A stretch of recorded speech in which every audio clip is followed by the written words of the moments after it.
Merhaba arkadaşlar. Bugünkü video çekimimizde de sizinle bu çok güzel kız çocukları için elbise ve bolero çalışmasını yapacağız. Birinci bölümde elbise, ikinci bölümde de boleroyu çalışacağız. Şöyle boleromuzu çıkaralım. Bakın.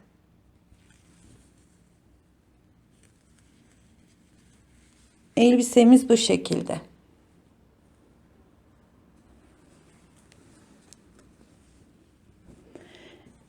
Boleromuzda şöyle minik bir üstüne hemen giymelik, hem yelek hem bolero şeklinde. Arkası da böyle. Bu takımın çalışmasını yapacağız şimdi arkadaşlar. Elbisemize başlayalım. Elbisemizde 2 yumak beyaz ip, birer yumak da diğer renklerden kullandım. Tabi arttı. 4 numaralı da şişle ördüm elbisemizi. Yapacak arkadaşlara kolay gelsin. Arkadaşlar elbisemiz 111 ilmek üzerine kuruldu. Yani ben 9 dilim yapacağım. Her bir dilim 12 ilmekten oluşuyor. Yani elbisenin dilimlerini yaparken 12 ve katları artı 3 ilmek de kenar ilmekleri olarak hesaplayacaksınız. Yani şimdi benim 9 tane dilimim var. 9 çarpı 12 108, 3 ilmek de ilave ediyorum. 111 ilmek olarak başladım. Siz bu elbiseyi büyütmek istiyorsanız 12 ve katları olarak ilave edeceksiniz. Şimdi 111 ilmeği şöyle 1, 2, 3, 4 diş haroşa. Yani arkada da önde de haroşa. 4 diş haroşayı yaptıktan sonra şu ilk sıranın kurulumunu komple göstereceğim. Çünkü çok takılan arkadaşlarımız oluyor. Şimdi ilk ilmeğimi boşaldım. 2 ilmek ördüm. Artırıyorum. 1 2 3 4 ilmek ördüm. Şimdi şurada bir ilmek kesmesini yapacağız. İlmek kesmesinde şöyle düz çubuk haline çıksın istiyorum. Onun için bakın 2 ilmeği örgü yönünde, ördüğüm yönde giriyorum. Boşaldım. 3. ilmeğimi örüyorum. Diğer boşaldığım 2 ilmeğin içinden geçiriyorum. Tekrar 1 2 3 4 ilmek ördüm. Şimdi doluyorum. Bir tane örüyorum. Tekrar doluyorum. 4 ilmek örüyorum. 1 2 3 4. Şimdi kesme yapacağız. Şu 2 ilmeği ördüğüm yönde girdim. 3. ilmeğimi örüyorum. Diğer boşaldığım 2 ilmeğin içinden geçiriyorum. Ve 4 ilmek örüyorum.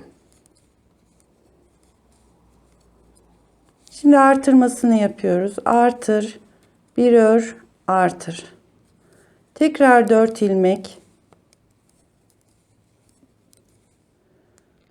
2 ilmeği ördüğüm yönde boşalıyorum. Bir taneyi örüyorum. İkisinin içinden geçirdim.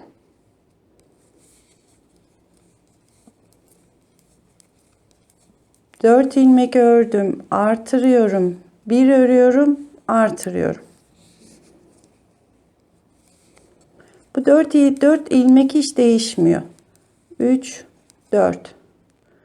2 tane ya şöyle kesmiyorum yani.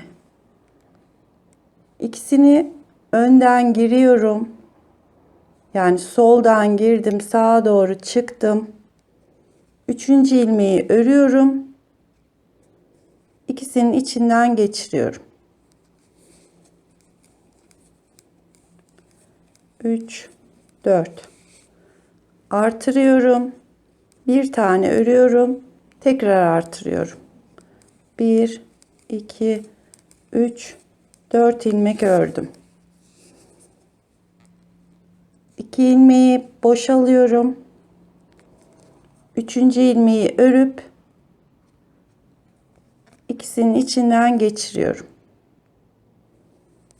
Yine 4 ilmek örüyorum.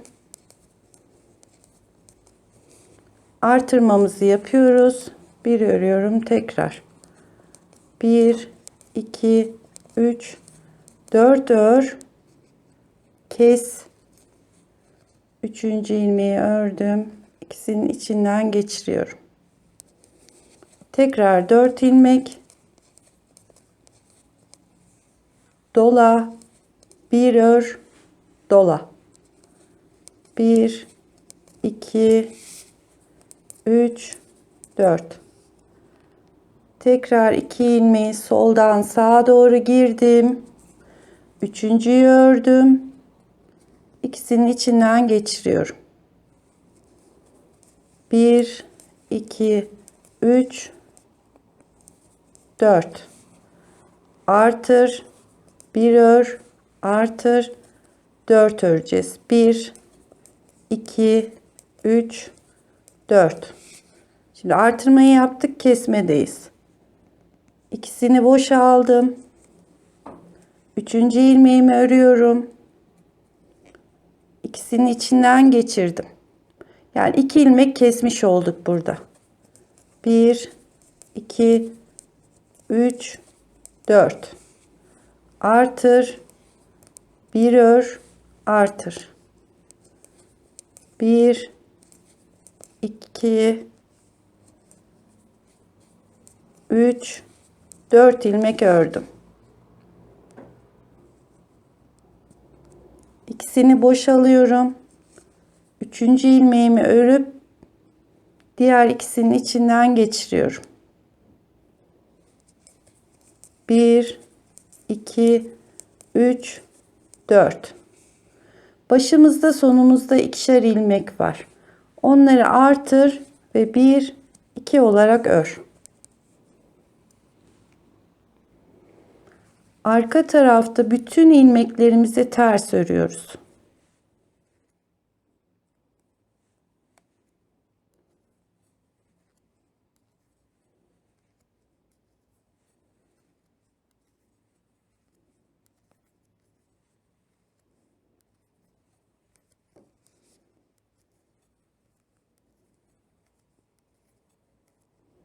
Şu artırdığımız ilmeklerde ters olarak örüyorum. Bu sırayı komple ters olarak öreceğiz. Şimdi ön yüze geldik. Düz taraftayız. Yine aynı işlemi yapacağız. 1 2 ilmek artırıyorum. Bir sıra önceki artırdığım ilmek bu. 4 tane örüyorum yine. 1 2 3 4. Yine 2 ilmeği soldan giriyorum, sağa doğru boşalıyorum. 3. ilmeğimi örüyorum. Ördüğüm ilmeği diğer 2 tanesinin içinden geçiriyorum. 1 2 3 4. İlmek sayımız hep 4. Kaydırma falan yapmayacağız. Şu aradaki bir tane ilmeğimizin de sağından solundan artırmalar yapacağız. Artır, bir ör, artır. 1 2 3 4 tane örüyorum.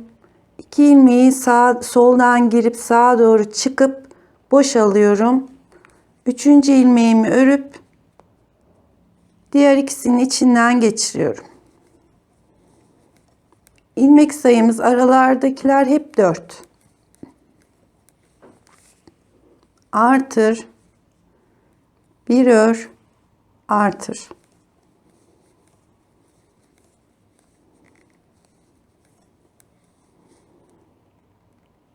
İki ilmeğimi boşaldım. 3.'yü örüp içinden geçiriyorum. Yine 4 tane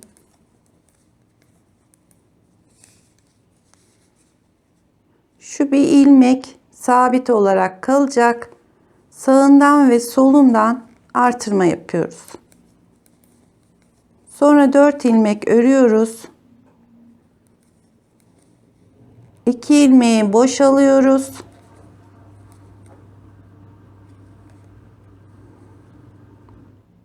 İçinden geçirdim.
Şimdi 3. sıradayız.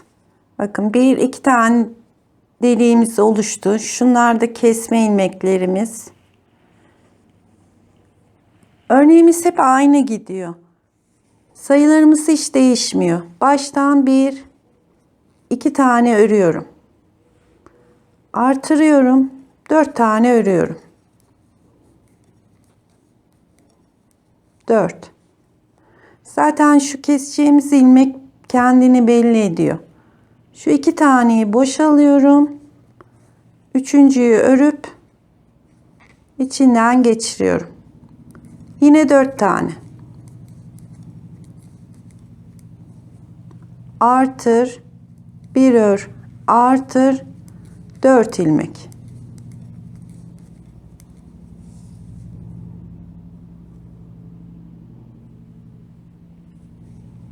Yine kesiyoruz. 2 ilmeği boşaldım. Üçüncüyü örüyorum, içinden geçiriyorum. Bu sırayı da böyle gidiyoruz.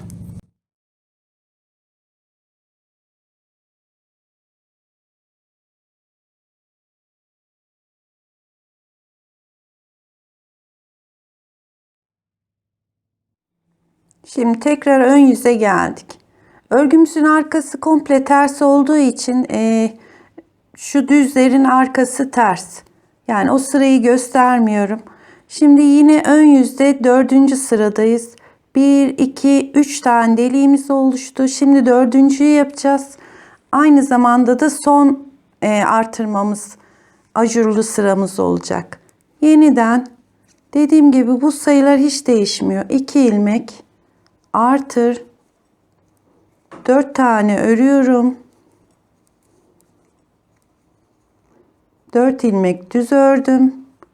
Yine zaten bakın şu kestiğimiz çubuk belli ediyor kendini. 2 tanesini boşalıyorum. Üçüncüyü örüp ikisinin içinden geçiriyorum. 1, 2, 3, 4. Şu tek ilmekli yere geldik. Artırıyorum. Bir örüyorum. Artırıyorum. 3, 4. Yine kesiyorum. 2 ilmeği boşaldım. Üçüncü ilmeğimi örüp ikisinin içinden geçiriyorum.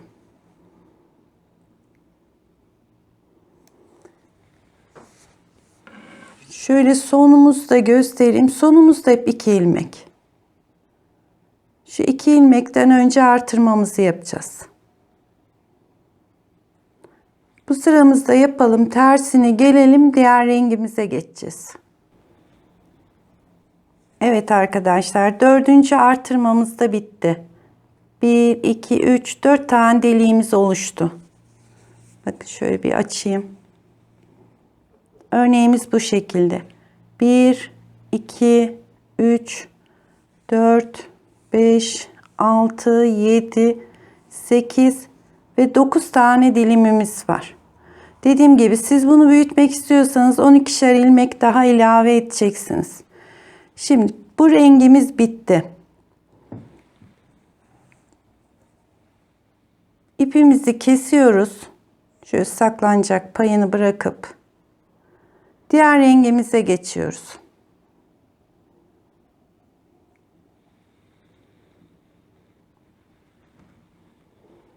Ben şimdi sarı rengime geçiyorum. Tabii siz istediğiniz bu renkleri istediğiniz şekilde kullanabilirsiniz. Yani en az 2 renkli olursa daha güzel görüntü ortaya çıkıyor. Şimdi sarı rengime geçiyorum. Haroşa olarak öreceğim. Artırma eksiltme yapmadan ben haroşayı düzden yaptığım için evet düz gidiyorum. Bütün kesme yerlerinde ve artırma yerlerinde hiçbir şey yapmadan dümdüz örüyorum.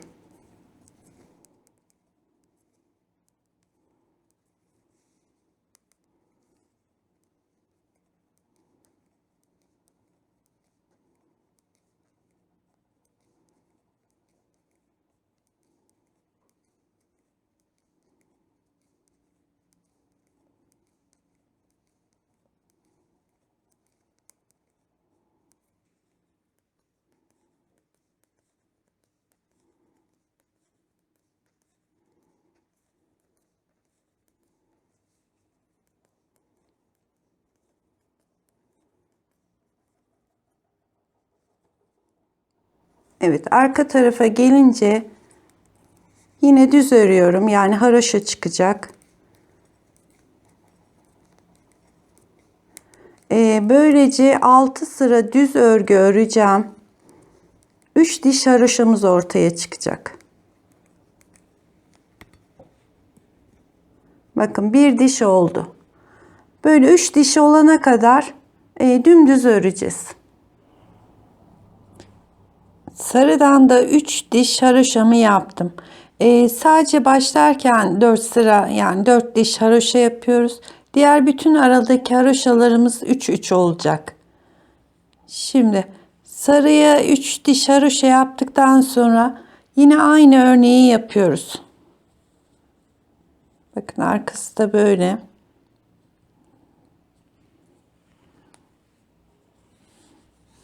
Aynı turuncuda başladığımız gibi yine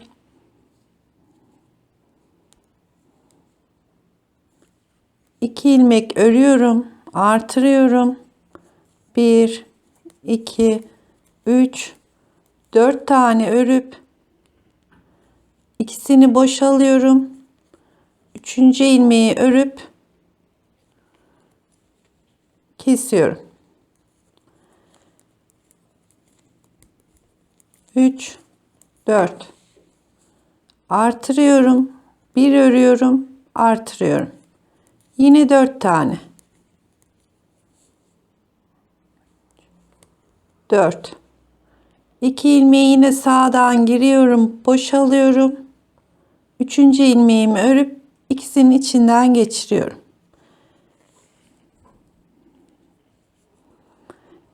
Yeniden aynı turuncudaki örneğimizi yapıyoruz. Yani şu çubuklar ve artırmalar hep aynı hizada olacak. Yani yer değişmeyecek. Bu şekilde de sarıyı 4 tane delik olana kadar sarımızı yapıyoruz. Tabi düz olarak öreceğiz artık. Örnek kısmımızda haroşamız bitti. 4 deliğimizi yapalım. Diğer rengimize geçeceğiz. Evet, ikinci rengimizi de bitirdik. Şöyle göstereyim. Turuncumuz 2, 3, 4 delikti. Sarımız da yine 4 delik. Sarı rengimiz de bitti. Bu kendiliğinden böyle kat kat gibi görünen bir model olacak. Şimdi üçüncü rengi bağlamayı da göstereyim. Bu renkleri istediğiniz kadar artık sarıyı keselim. Şöyle pembe ipimi bağlayacağım. Bu renkleri hep her dörder sırada 4 delik olunca rengimizi değiştiriyoruz. 3 diş haroşa örüyoruz. 3 diş haroşayı ördükten sonra da yine 4 delik, bu kısım düz örgü. Bakın arkası böyle. 4 delik olana kadar devam ediyoruz. Yani şimdi pembemi bağlıyorum. Önce haroşa yapacağız.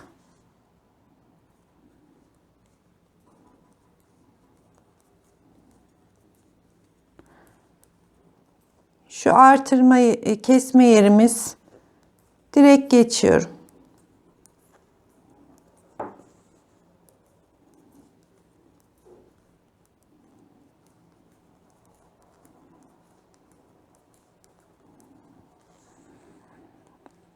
Evet, pembe rengimi de bağladım. Şimdi 3 diş haroşa olana kadar pembemi yapacağım. Sonra yine aynı şekilde 2 ilmek örüp artıracağım. 4 ilmek sonra kesmemi yapacağım. 4 ilmek sonra artırmamı yapacağım. Şu çubuklarımızın ve artırmalarımızın yeri hiç değişmiyor. Aynı sırada. Pembeyi de aynı şekilde yaptıktan sonra ben bir de beyaz rengi bağlayacağım. Yani 1, 2, pembe 3, beyaz da 4 renk. Dediğim gibi bunu ister 2 renkli ister 3 renkli de yapabilirsiniz. Kat kat istediğiniz etek boyuna gelene kadar bu şekilde devam edecek örneğimiz. Arkadaşlar ben 1, 2, 3, 4, 5 dilim yaptım. Turuncu ile başlamıştım. Sarı, pembe, beyaz, turuncu.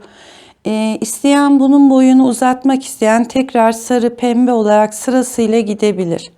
Ama benim için bu etek boyu yeterlidir. Şimdi beden kısmına geçeceğim. Beden kısmına geçerken beyaz da yapacağım bedenin üst kısmını. Onun için beyaz ipimi bağladım. Yalnız burada 111 ilmeğimiz var. Artık etekten biraz daraltma yapmamız gerekiyor. Onun için şuradan sayıyoruz. 2, 4, 6, 8, 10, 12, 14, 16, 18, 20, 22, 24, 26, 28, 30, 32, 33 ilmek. Bu 33 ilmeğin olduğu yere şöyle bir işaret koydum. Bu sefer de arka taraftan 2, 4, 6, 8, 10, 12, 14, 16, 18, 20, 22, 24, 26, 28, 30, 32, 33. Oraya da bir işaret koydum. Şimdi kesmeye başlayacağız. Yani biraz üst bedende azaltma yapmamız gerekiyor. Bunu kaç sayıya inecekseniz ona göre ayarlayabilirsiniz. Sayınıza göre 2 tane de bir, 3 tane de bir kesebilirsiniz. Şimdi 1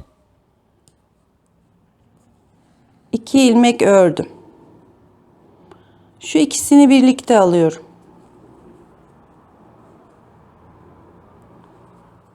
Bir, iki tane ördüm. Şu ikisini birlikte aldım. 2 tane örüyorum. İkisini birlikte aldım.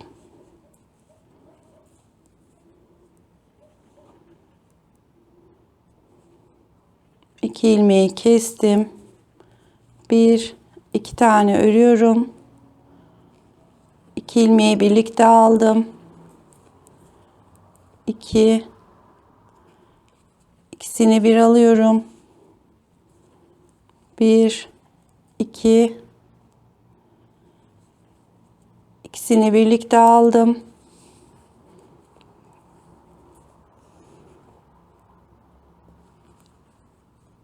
İkisini birlikte aldım. Şu işaret koyduğumuz yere geldik. Onu çıkarıyorum. Şimdi 1, 2 tane örüyorum. Bu kısımda 3 ilmeği birden.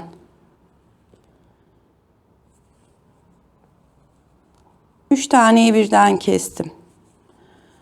1, 2 tane örüyorum. Şu 3 ilmeği birden kesiyorum.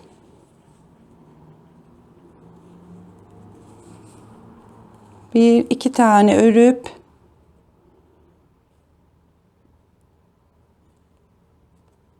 üç ilmeği birden aldım.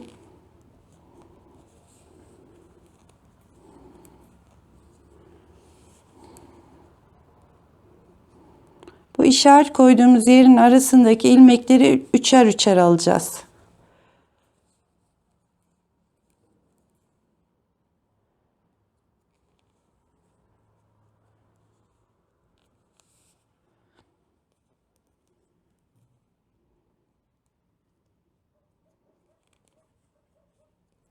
Üç taneyi kestim. Bir, iki taneyi ördüm. Üç tane kestim.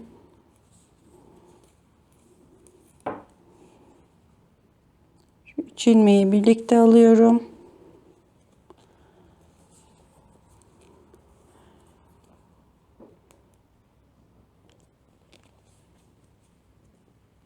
Üç taneyi kestim. Şimdi şu işaret koyduğumuzu çıkaralım. Bundan sonra yine iki tane birden iki ilmeği birlikte alacağız. Bir, iki, sonuna kadar böyle. 2 ilmek. Bir, iki tane örüyorum. İkisini birlikte alıyorum.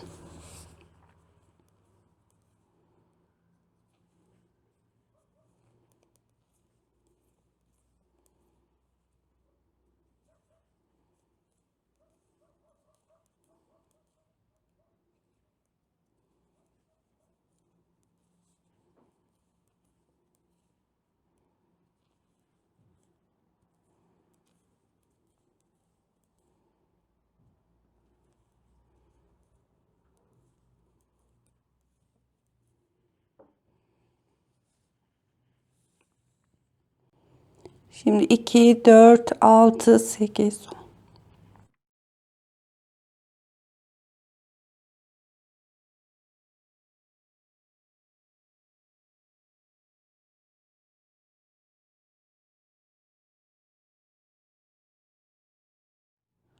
...77 ilmeğimiz kaldı beden kısmında.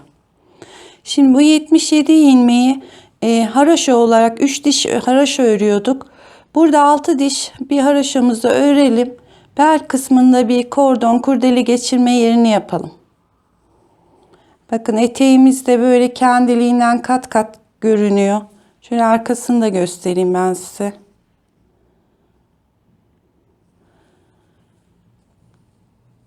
Her dilimin arasında 3 diş haroşa var.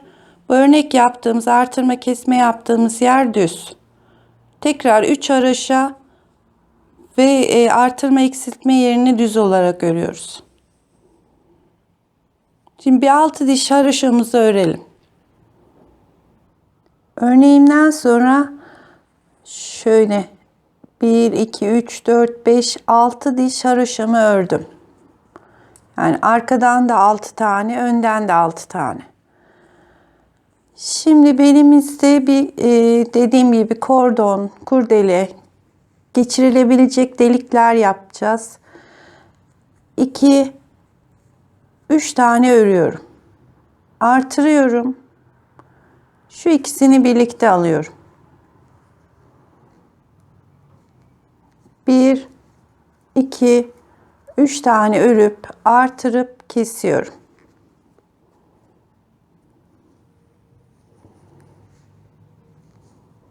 Bir, iki, 3 tane örüyorum, artırıyorum ve kesiyorum. Sıranın sonuna kadar böyle gideceğiz.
Arka tarafa geldiğimizde yine haroşamıza devam ediyoruz. Yani şunlar deliklerimiz, artırdığımız ilmekler.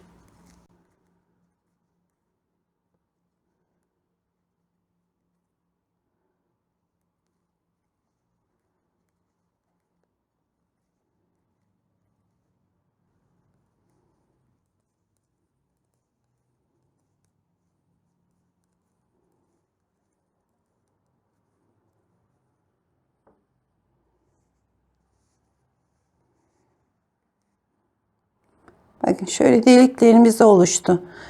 Şimdi kol kısmına kadar şu yaptığımız deliklerin üstünden itibaren bir 18 diş daha haroşa örelim.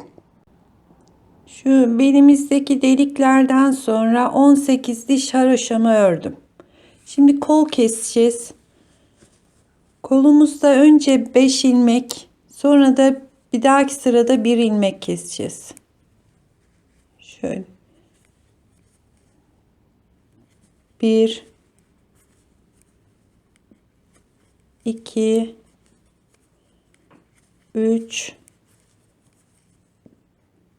4, 5. 5 ilmeğimizi kestik. Şimdi sıranın sonuna kadar gidelim.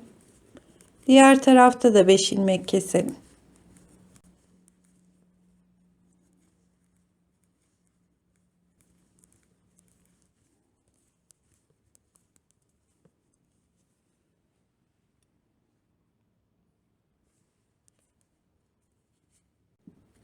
Bu başta da 5 ilmek kesiyoruz.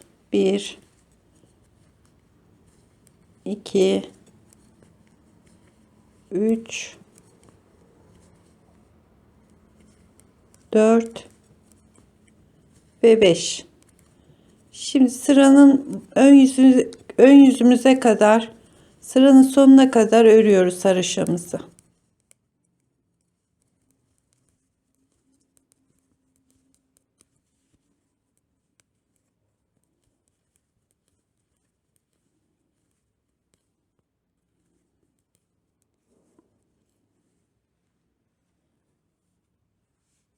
Evet, ön yüze geldiğimizde 5 kesmiştik. Şimdi bir de bir tane bir ilmek keseceğiz. Kol kesmemiz bitecek. Bir ilmek kestim. Devam ediyorum.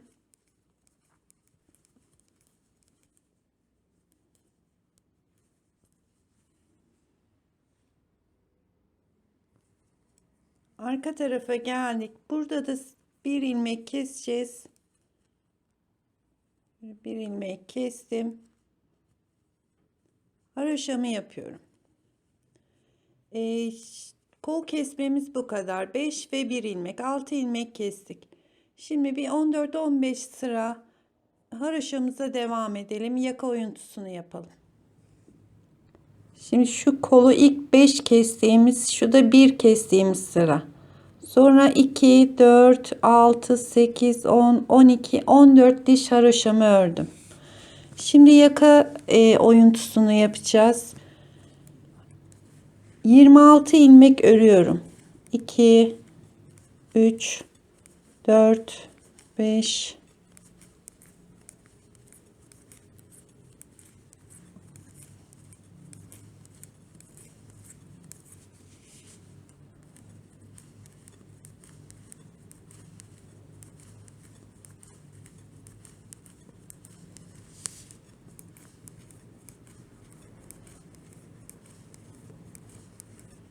26.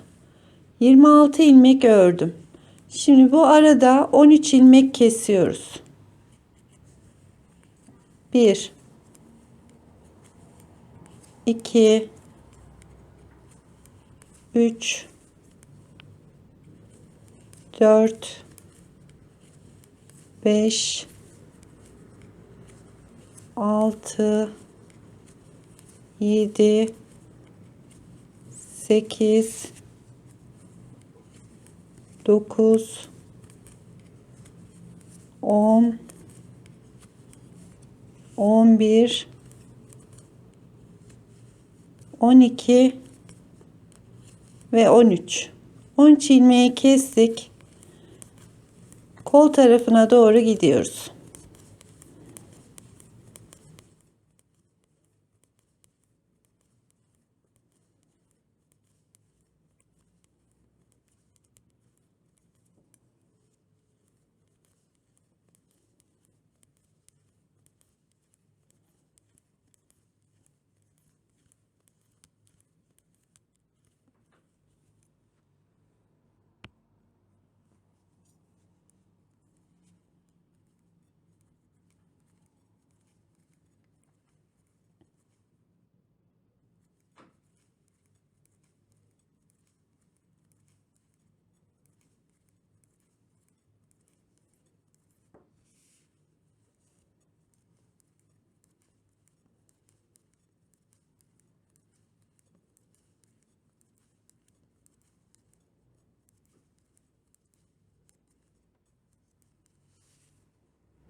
Şimdi yaka oyuntusu tarafına geldiğimiz zaman ters tarafta da, yani şu iki ilmeği, son ilmeği bir kere kesiyoruz.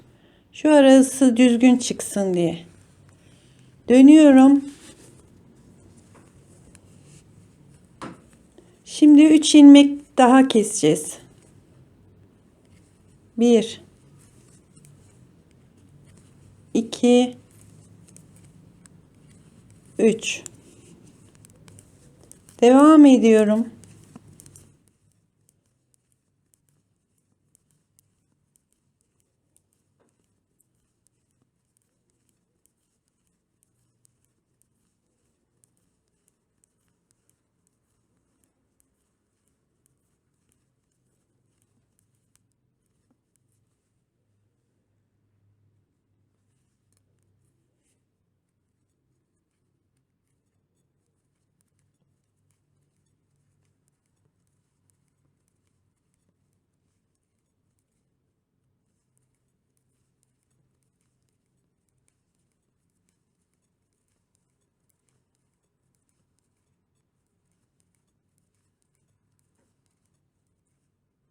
2 ilmeğim kaldı.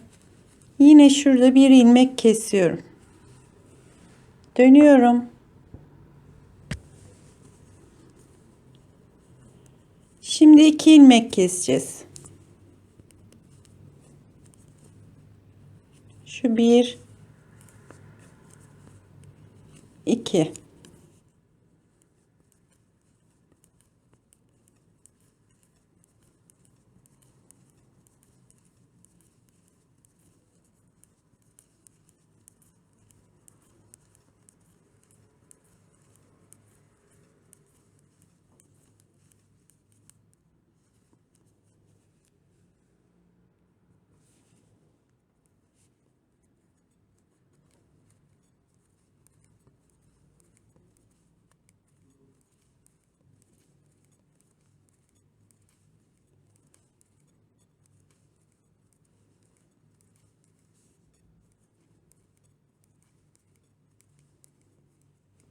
Evet, son 2 ilmeğimiz kalınca ikisini birlikte alıyoruz.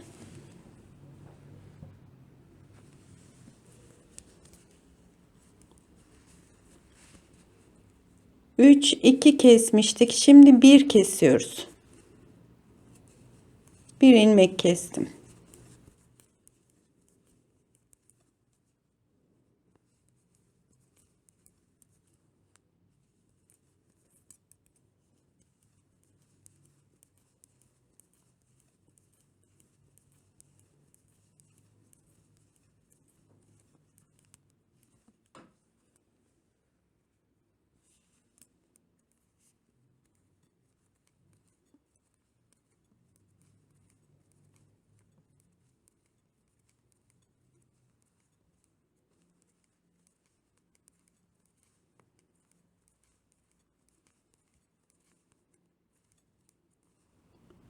İki ilmeğim kaldı.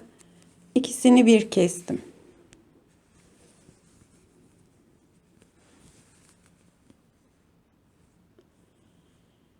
Şimdi 2 4 6 8 10 12 14 16.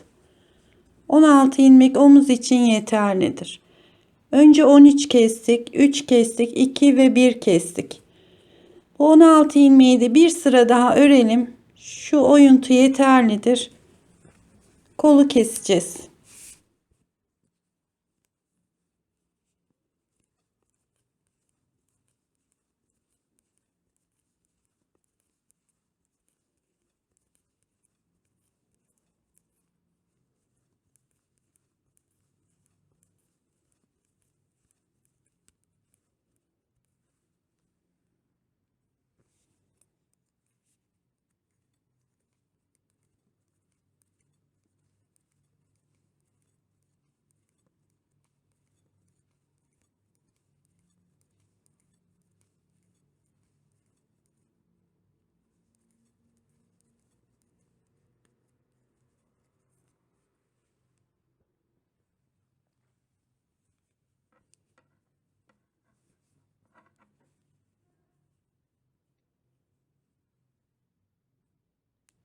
Bu 16 ilmeğimizi kol tarafına gelince 8 ve 8 olarak kesme işlemini yapacağız.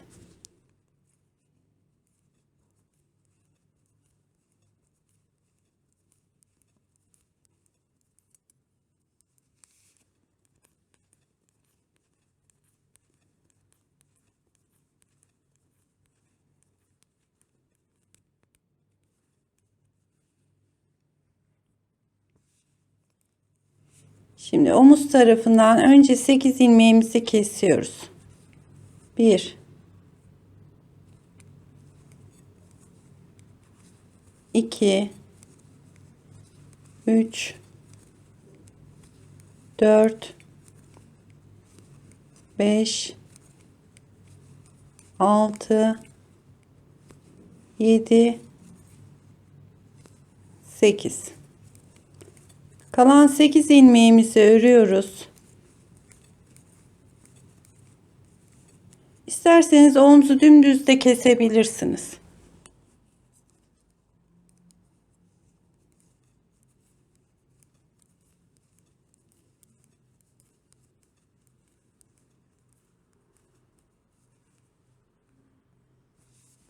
Şimdi omuz tarafına gelince tekrar kalan 8 ilmeğimizi kesiyoruz. 1 2 3 4 5 6 7, şu da 8. ilmeğimiz.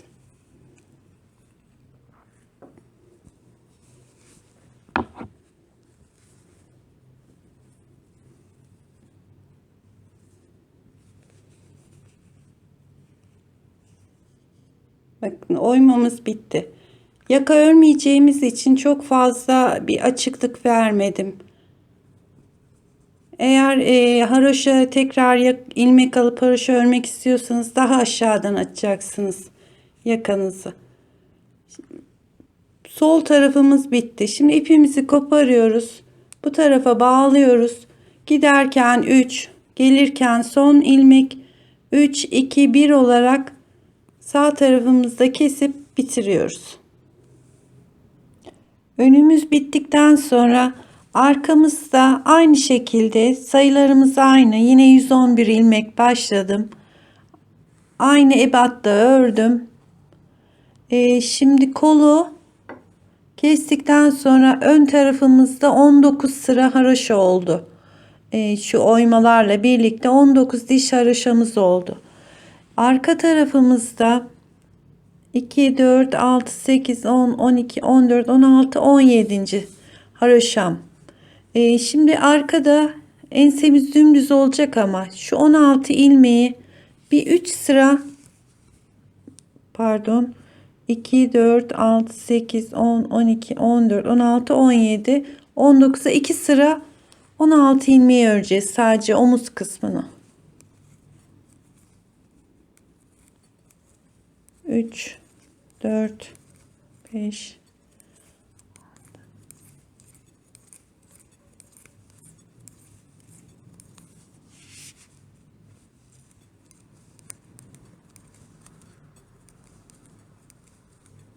16.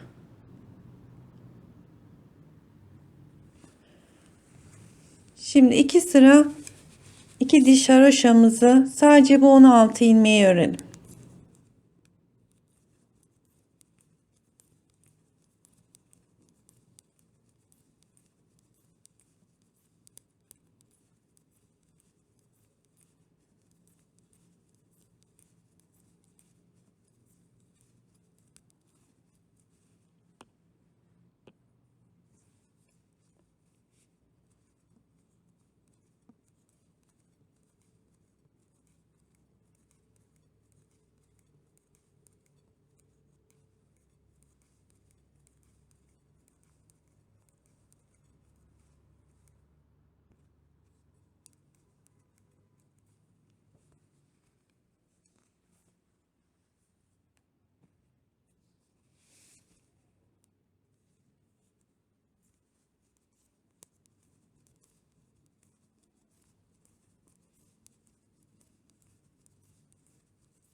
Evet, bir iki diş haroşamız oldu. Şimdi 8 ilmek keseceğiz omuz tarafından.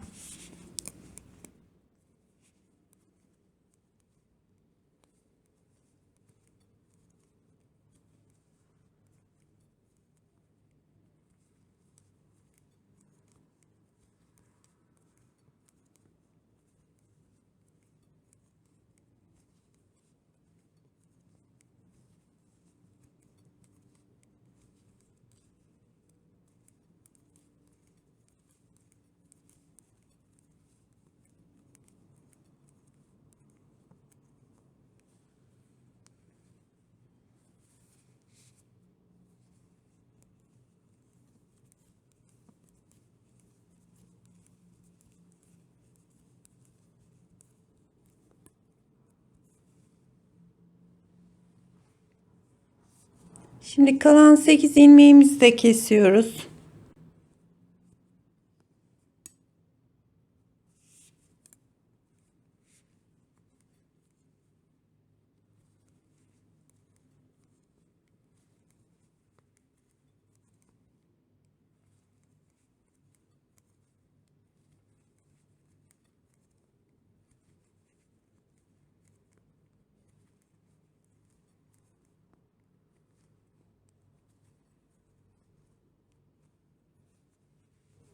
Evet, arka omuzu da kesmiş olduk.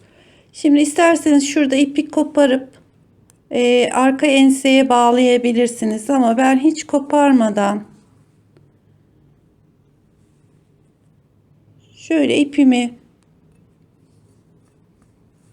tığla yürütür gibi, isterseniz tığla da indirebilirsiniz. Şöyle yandan aşağıya doğru indiriyorum.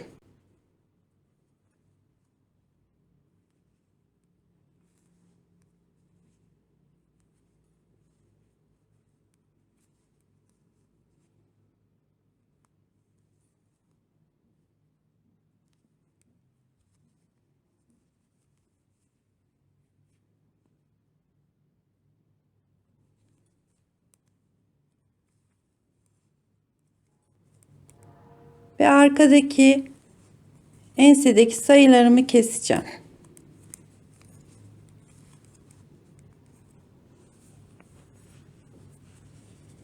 Bakın hiç ipi koparmadan şöyle aşağıya doğru yürüttüm. Şimdi sol tarafımızda 16 ilmek kalana kadar enseyi keseceğiz. 16 ilmeği 2 diş örüp omuzu kesip bitireceğiz. Şimdi elbisemizin dikişlerini ben şu omzunu diktim. Şurayı da beraber dikelim.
Evet, omuz dikişimiz bitti.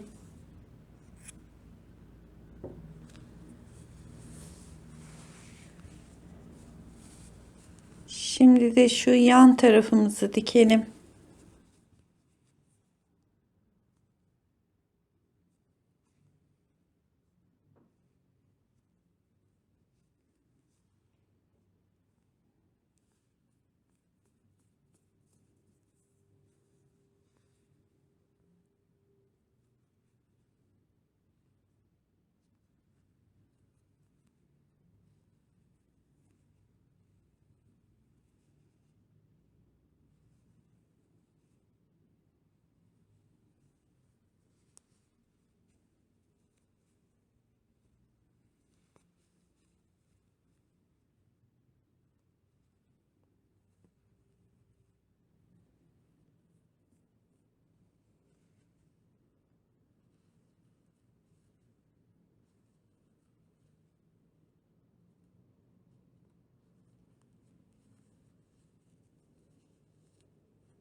Evet, bütün dikişlerimiz bitti.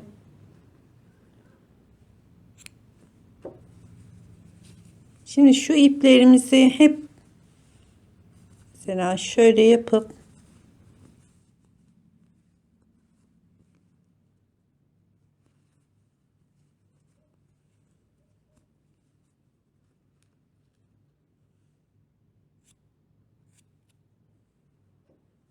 şuradaki bütün iplerimizi saklayalım. Yakamızın oyasına geçelim. Dikişlerimizi diktik, bitti. Şimdi şu yakanın etrafına sık iğne gideceğim. Tersten sık iğne. Yani bu diğer bir adı da yengeç bacağı. Şöyle ipimi bağladım. Önce bir zincir çekiyorum. Şöyle arka tarafa geliyorum. Birleştiriyorum. Arkaya giriyorum, ipimi çekiyorum, ikisini birden alıyorum.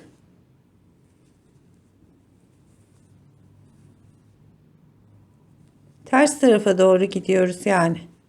Sık iğnede normalde sola doğru gideriz fakat bu sefer sağa doğru geri geri geliyoruz.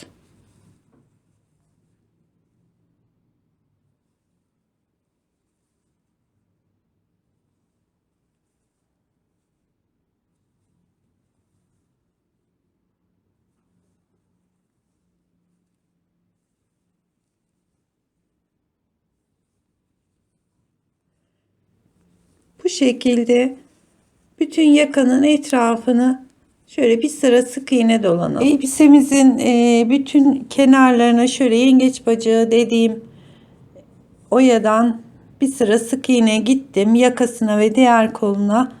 Şimdi şu ön tarafına bir tane fiyonk yapmak istiyorum. Yine sihirli halkamızı yapıyoruz. Bir kere dolayarak yaptım.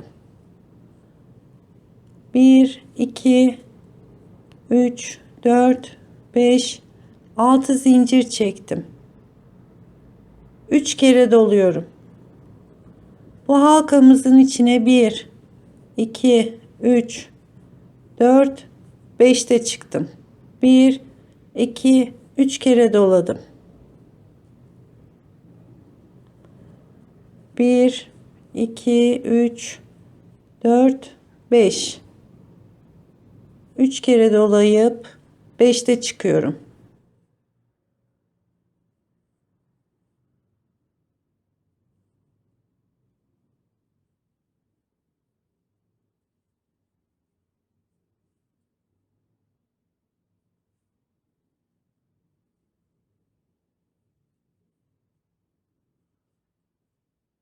Evet, şu zincir çıktığımız zincir 2 4 5 tane yaptım. Şimdi 1 2 3 4 5 6 zincir çekip şu boşluğun içine giriyorum. Birleştiriyorum.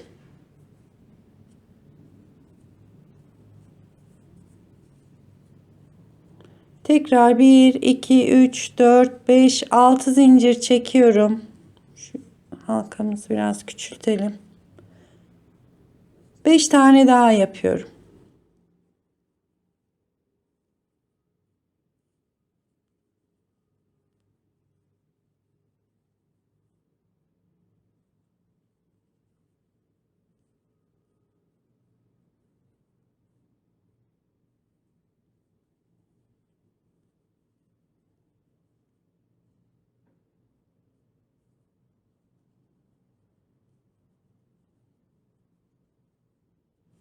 Evet, 5 tane yaptım. Şimdi 6 zincir çekiyorum. 2 3 4 5 6. Tekrar şu göbeğe girip birleştiriyorum. Şimdi şu halkamızın ipini çekiyoruz. Bakın. Şimdi 1 2 3 4 5 6 7 8 9 10 11 12 13 14, hatta 15. 15 tane zincir çektim. Doluyorum. 1 2 3. zincire ikili trabzan kurtçuk yapacağız. Aynı yere bir tane daha. Yanındaki zincire 3 tane dolduracağım.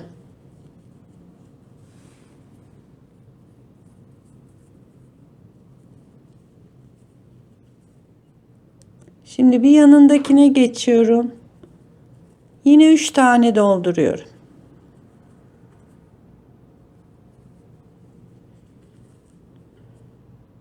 Yanındaki zinciri, yani bütün zincirlerimize üçer tane dolgu yapıyorum.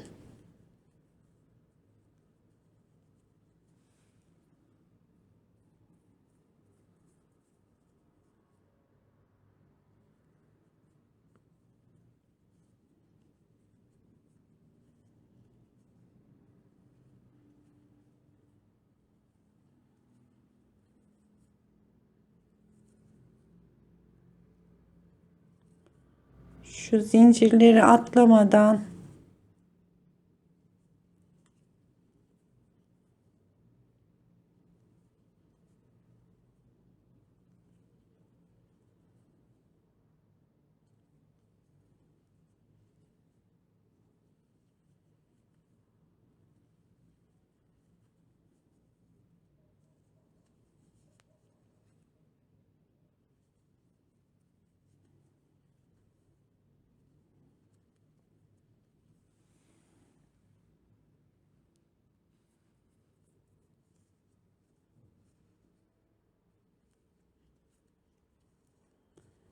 şuradaki bütün 16 zincir çekmiştik. 3 tanesini dönerken kullandık. Yani geriye kalan 12-13 zincirimizin hepsine üçer tane dolduruyorum.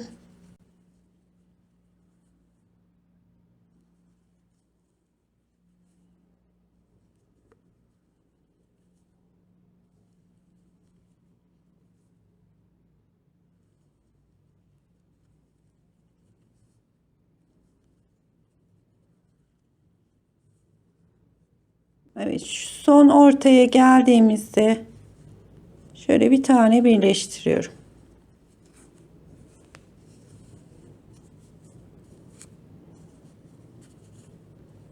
Bakın kurçun şöyle elimizde çevirdiğimiz zaman kendiliğinden oluştu. Şimdi tekrar bir de bunun uzunluğunu yapalım.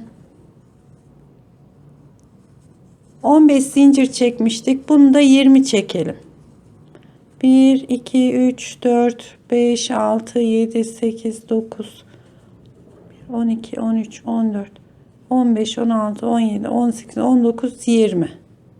Tekrar dönelim. Yine bütün zincirleri üçer tane doldurarak gidelim.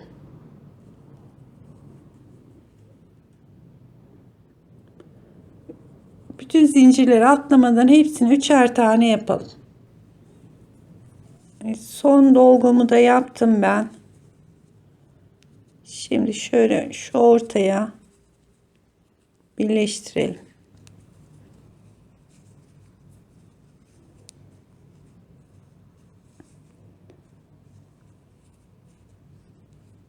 Fiyongumuz bitti arkadaşlar. Şöyle. Şimdi şu fiyongumuzu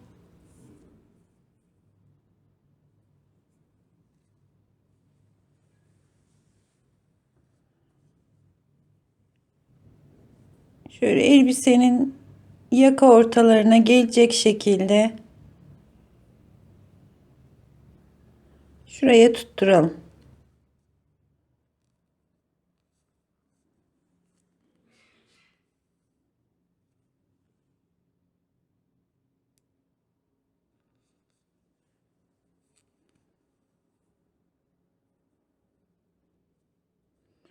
Sadece şu aralardan şöyle birkaç kere tutturacağım. Yeterli zaten.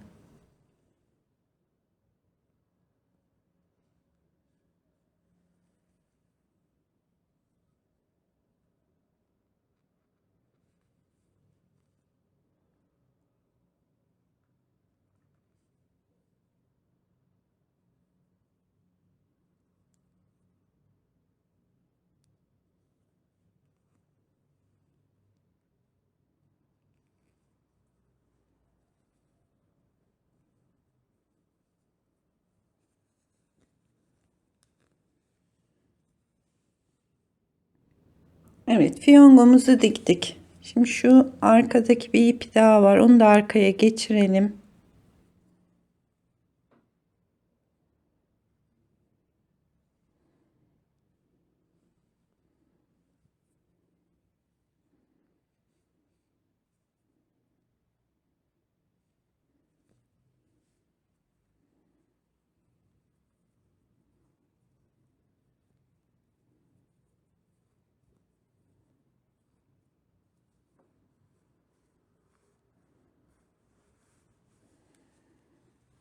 Şöyle şuraya minik bir fiyonk yaptık. Şimdi daha önceden hazırladığımız şuradaki deliklerimize de benim şöyle pembe bir kurdelem var.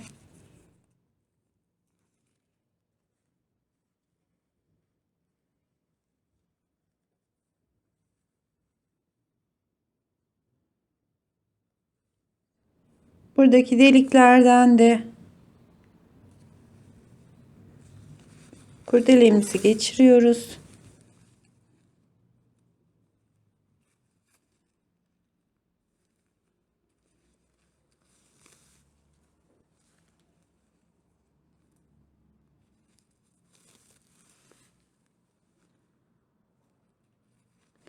İsterseniz buraya yani ipinizle zincir çekip ipinizi bir iki kat yapıp zincir çekip de geçirebilirsiniz.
Evet arkadaşlar, elbisemiz bitti. Şöyle görüntümüz. Yaklaşık elbisemiz 2-3 yaşına hatta 4 yaşına kadar olabilecek bir elbise. Yapacak arkadaşlara kolay gelsin.